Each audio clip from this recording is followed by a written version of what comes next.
Hello और स्वागत है आपका आज के इस एक्सप्लेनर में। हम विज्ञान की दुनिया के कुछ ऐसे रहस्यों से पर्दा उठाने वाले हैं जिन्हें सुनकर आपका दिमाग सच में चकरा जाएगा।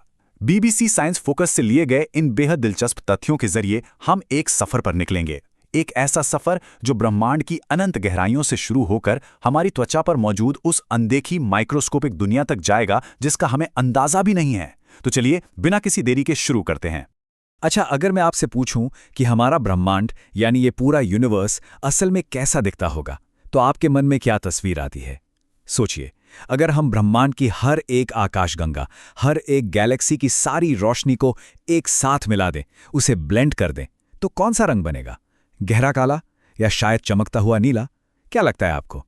दरअसल 2002 में एस्ट्रोनॉमर्स की एक टीम ने इस पर रिसर्च की और जो नतीजा निकला वो एकदम हैरान करने वाला था।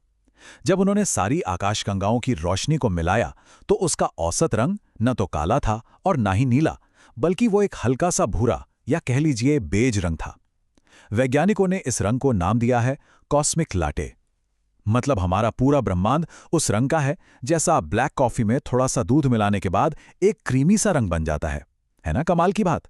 अब जब अंतरिक्ष की बात हो ही रही है तो जरा ये सोचिए, अंतरिक्ष में तेजी से तैरते हुए एक धूमकेतु यानी कॉमेट की महक कैसी होती होगी? मैं बताता हूं। सड़े हुए अंडे, यूरिन, जलती हुई माचिस और थोड़े से बादाम जैसी। सुनकर ही अजीब लग रहा है ना? असल में इन कॉमेट्स के अंदर हाइड्रोजन सल्फाइड और अमोनिया जैसे केमिकल्स होते हैं जो इसकी महक को बिल्कुल किसी सड़े हुए कचरे जैसा बना देते हैं।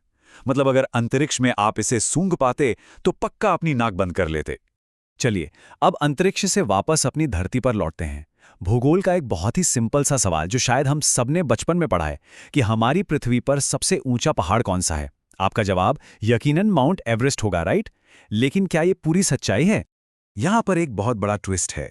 देखिए, माउंट एवरेस्ट की ऊंचाई करीब 8.8 किलोमीटर है, लेकिन उसके सामने हवाई का एक ज्वालामुखी खड़ा है जिसका नाम है मौना केआ। तकनीकी रूप से देखें तो मौना केआ ही हमारी धरती का सबसे ऊंचा पहाड़ है। इसकी कुल ऊंचाई 10.2 किलोमीटर है। बस फर्क सिर्फ इतना है कि इस विशाल पहाड़ का करीब 4.2 किलोमीटर हिस्सा समंदर के पानी के नीचे छिपा हुआ है। यानी असली चैंपियन तो पानी के भीतर है। अच्छा, कभी आसमान में तैरते हुए बादलों को गौर से देखा है? वो कितने हल्के फुल्के, एकदम रुई के टुकड़ों जैसे लगते हैं। लेकिन आपको जानकर हैरानी होगी कि एक आम बादल का वजन करीब 10 लाख टन होता है। जी हां, 10 लाख टन, मतलब एक साथ हजारों हाथियों जितना वजन। अब आप सोचेंगे कि इतना भारी होने के बाद भी ये हवा में गिरते क्यों नहीं? ऐसा इसलिए होता है क्योंकि इनका घनत्व यानी डेंसिटी आसपास की हवा से थोड़ी कम होती है और इसी वजह से ये भारी भरकम बादल आराम से हवा में तैरते रहते हैं। चलिए, मौसम और पहाड़ों की बातों से अब थोड़ा आगे बढ़ते हैं और रुख करते हैं जीवों की अद्भुत दुनिया का। आपने अक्सर देखा होगा कि जब भी कोई इमरजेंसी आती है या कोई खतरा होता है तो इंसान कैसे घबराकर इधर उधर भागने लगते हैं, एकदम अफरा तफरी मच जाती है। लेकिन पानी में रहने वाली नियॉन टेट्रा नाम की छोटी मछलियां ऐसा बिल्कुल नहीं करती।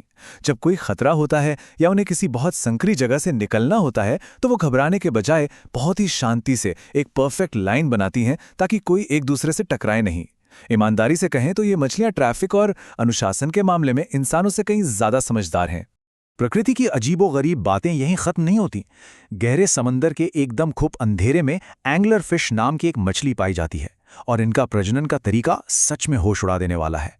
होता क्या है कि एक बहुत ही छोटा नर अपने से कई गुना बड़ी मादा के शरीर पर दांतों से चिपक जाता है और फिर धीरे धीरे वो उसी के शरीर में पिघलने लगता है। अंत में वो नर अपना अस्तित्व खो देता है और हमेशा हमेशा के लिए मादा के शरीर में एक स्पर्म की जीवित थैली बनकर रह जाता है। कुदरत के भी क्या अजीब खेल हैं, है ना?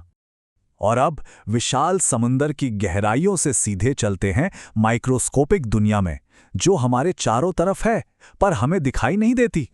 क्या आपको बैठे बैठे अचानक शरीर पे खुजली महसूस होती है और आप उसे खुजाने लगते हैं? हमें लगता है कि ये बस ऐसे ही हो रहा है, लेकिन ये कोई इत्तेफाक नहीं है। हमारी त्वचा पर एक खास तरह का बैक्टीरिया रहता है, स्टेफिलोकोकस ऑरियस। नाम थोड़ा मुश्किल है पर इसका काम सुनिए। ये बैक्टीरिया एक केमिकल छोड़ता है जो सीधे हमारी नसों के प्रोटीन को एक्टिवेट कर देता है और जब ये सिग्नल दिमाग तक पहुंचता है तो हमारा दिमाग उसे खुजली समझता है। मतलब ये सूक्ष्म जीव सचमुच हमारे नर्वस सिस्टम से सीधे बातें कर रहे हैं। अब जो बात मैं आपको बताने जा रहा हूं, वो सच में आपके होश उड़ा देगी।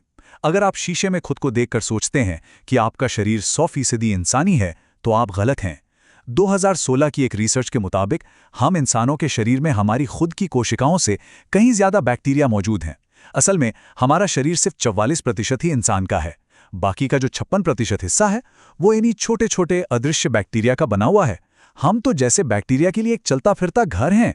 जरा सोचिए, अगर हम दुनिया भर के इन सारे छोटे छोटे बिना माइक्रोस्कोप के ना दिखने वाले माइक्रोब्स को एक के ऊपर एक रखकर एक लंबा सा टावर बनाएं, तो वो कितना ऊंचा होगा? क्या वो बादलों को छुएगा या चांद तक जाएगा? असल में वो टावर इतना विशाल होगा कि अंतरिक्ष में 10 अरब लाइट ईयर्स दूर तक चला जाएगा।